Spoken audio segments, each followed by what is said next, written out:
Have you ever got plasticine for your kids like this and then just wondered what on earth to do with it, what can we make with it, and then just left it because you just don't know? Maybe you've looked on the box. Oh look, beautiful unicorn. Are kids going to be able to do that? Maybe not. So my top advice for what to make with this kind of plasticine, and it says modelling clay that it's plasticine, it stays sticky, it doesn't go hard, are robots. And here are some that my kids have made. So they actually do stand up as well, I think, and they're quite chunky. So those two my kids have made. This one was my example. I think that's pretty cute. And they do stand up as well, so they've got that 3D kind of aspect as well.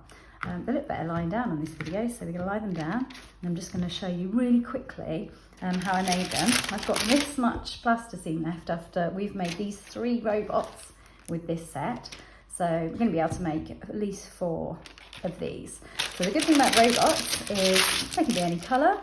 You're not going to get upset if your kid wants to make a bright red robot with green hands and blue feet and a yellow face. That's fine. So you have to soften it quite a bit.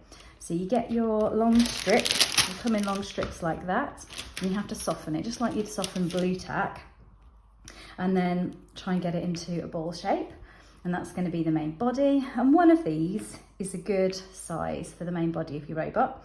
So it's a rough ball, it's not really, is it? But it's roughly a blob, and we're going to start getting it into a cube shape, or a sort of a cuboid even, by sort of pressing down 2 sides, turning it around, pressing down on the top, and just kind of repeating that process, and just using your thumb to kind of straighten it out a bit.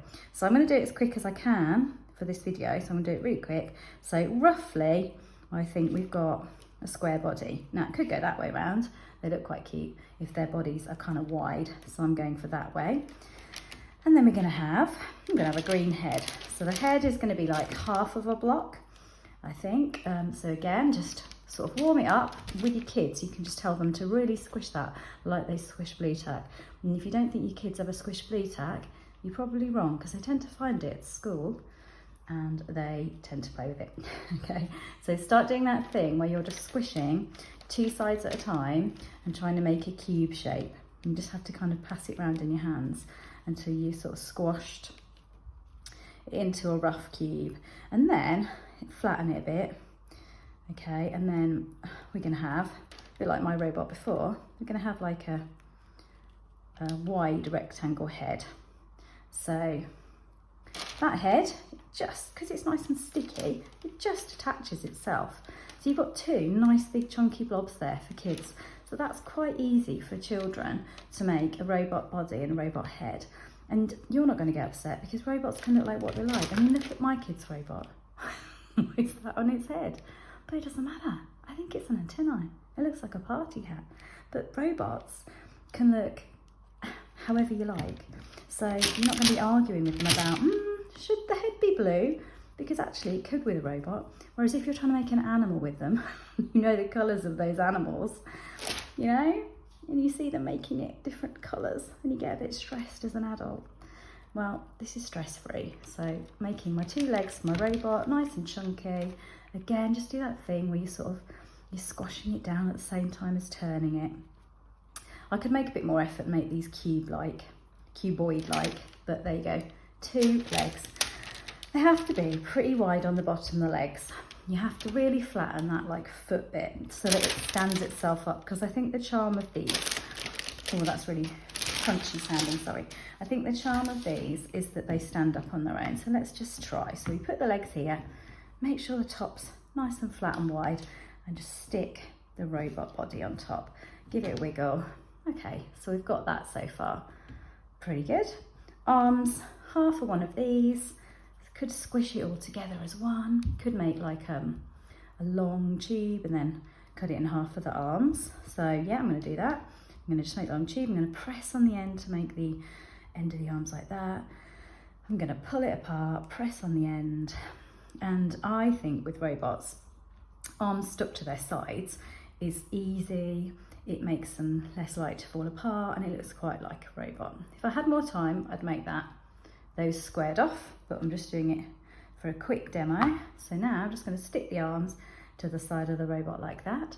So maybe just squidge that a bit, shape that bit better. But it's all stuck together. Okay, so this, it's not Play-Doh. Play-Doh's pretty different. Play-Doh's softer. This sort of holds together, like you can actually make little models. So you've got your basic kind of shape for your robot there, and it stands up. You just got to decide what you're going to do for eyes. My robot here had eyes and then like pretend bolts on the side of its head. Black eyes onto a blue background. I mean, let's have, I don't know, let's have a red background. So to make that little sort of plate that its eyes sits on, you've just got to kind of keep moulding a little shape until you get it roughly rectangular and flat, roughly. And then put that on its face, there. And then 2 eyes. I saved a bit of the black because I think they look quite good in black. But your kid will no doubt use completely random different colours for the eyes, and you're gonna let it go. So there we go, little robot body. And you could do 2 things attached to each side of the head to look like, no, they're supposed to look like nuts and bolts or something. So it's just a big blob and a small blob for each side of the head. And the big blob, make it slightly oval, square it off with your fingers if you can, stick it to the side of the head. The other one, make it oval, square it off, stick it to the side of the head. And then the same for these little ones. And you've got, they're probably a bit big, but never mind. You've got something that looks vaguely like a robot. But do you know what? It doesn't matter, does it? Because a robot can look like anything. So it's a great activity to do with kids. Have a go at making your own robot with your kids. And what can you come up with?